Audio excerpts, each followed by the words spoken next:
The Leakers is a Korean documentary that tells the story of a group of retirees who start a rock band to raise awareness of octogenarian incontinence. No, it isn't.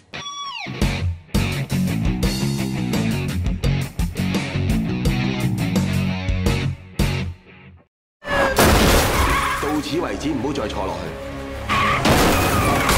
你知唔知你係洩密者嘅人嚟？ Hi, welcome to the Silver Spleen. My name is IP Freely, and this is my review of The Leakers. Herman Yao is one of my favorite local directors, and not just because he directed a movie where I got to work with Andy Lau. Herman Yao directed The Leakers, and as is always the case, makes the most of what he has to work with. And he certainly has a lot to work with. The Leakers is written by longtime collaborator Erica Lee, as well as Lee Sing, and it has everything. A fatal disease intentionally released on an unsuspecting populace. A crooked pharmaceutical empire in the midst of a generational conflict. Idealistic journalists driven by a need to tell the truth. Jaded cops who've seen it all twice, but still do their job. And a group of altruistic hackers who are only in it for the good of mankind. Or are they?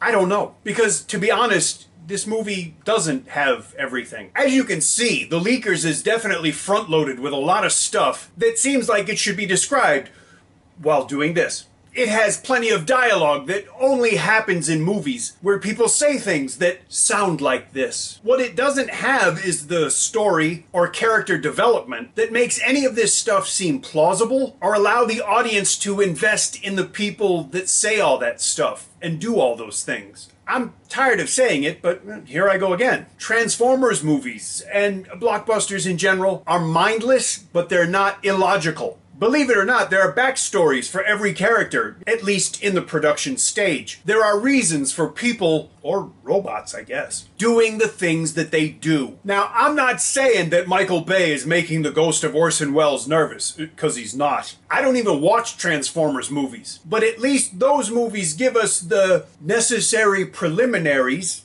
for those big payoff Michael Bay shots and lines. The Leakers, like a lot of local movies, seems to think that you can just shortcut to the payoffs without explaining or establishing, well, anything. A man sneaking into a building has a phone that can read locks through walls, but he gets caught walking down the hallway. Mosquitoes somehow know who they should bite and who they shouldn't bite, other than the people necessary for cheap exploitation / subplots, and don't in any way act like, I don't know, insects in the real world. You know, like mosquitoes.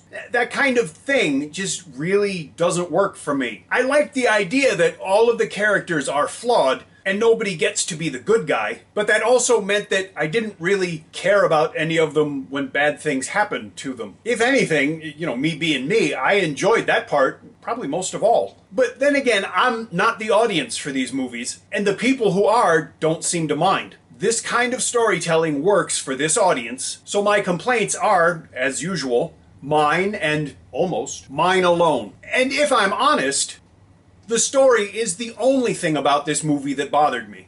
It's certainly well directed and well acted, and a lot of the action scenes are really good. There's a pretty large cast of very familiar faces, including Kent Chang, Tony Ho, Chrissy Chow, Sam Lee, Michelle Wai, and Wilfred Lau, among others. So really, the most outstanding aspect of The Leakers is how neutral it ends up being. It's not really bad, but it's not really good either. Then again, when I saw the trailer and I realized it stars Francis Ng and Julian Chung and Charmaine Shea, I was afraid that it was a TVB crossover, but it isn't, and, you know, thank goodness for that. It's definitely not the best Herman Yao movie you're ever gonna watch, but there's a lot worse ways to spend 90 minutes. And besides, you get to play what is probably the easiest round ever of Where is Jane Wong? I feel bad because I wanted to like this movie more than I did, and it's mostly just the story. And